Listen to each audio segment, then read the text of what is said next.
People who think that teachers are born, not made, probably think that teaching is an art.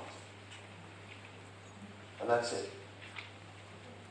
And those are the preoccupations that lead me to this whole talk. I wanted to see what I thought, because there's a terrible problem that we have, and we were having a discussion about this at dinner last night as it happened. There's a terrible problem we all have.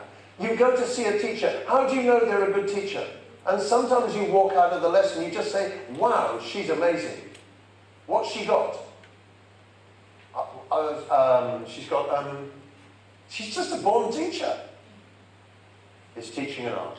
Let's have a look. Well, what is art, and what is science, and what is craft? I went to dictionaries, and these are definitions which impress me. This is from the Coble Dictionary. It says, if you describe an activity as an art, you mean that it requires skill, and that people learn to do it by instinct or experience, rather than by learning facts or rules. And all the dictionary definitions I found about art made that distinction. The idea that art is something that you don't have to learn rules and facts for. You learn through experience and instinct. And when people say teachers are born, not made, and any backpacker who's a bit energetic and cheerful and happy can be a teacher, that's what they're talking about, aren't they? They're saying it's your instinct. It's just who you are. He's a nice guy. He's got the da. So he can be a teacher. And all he needs is a bit of experience and he'll be a better teacher. In which case, well, you know, if you're a teacher trainer or you write methodology books, you might as well stop. What about science? Well, according to the Longman Dictionary of Contemporary English, science is knowledge about the world, especially based on examining, testing, and proving facts.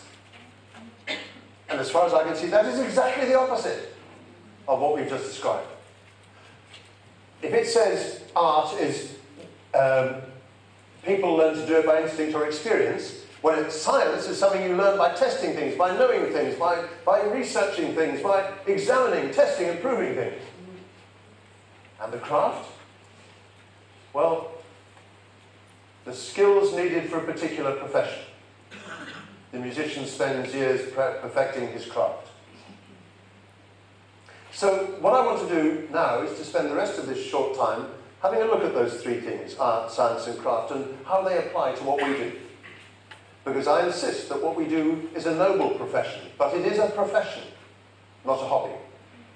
And that whereas it's perfectly okay for a 23-year-old, a 24-year-old to have fun, I don't know, partying with some Taiwanese teenagers and helping them to speak a bit of English, that's not teaching.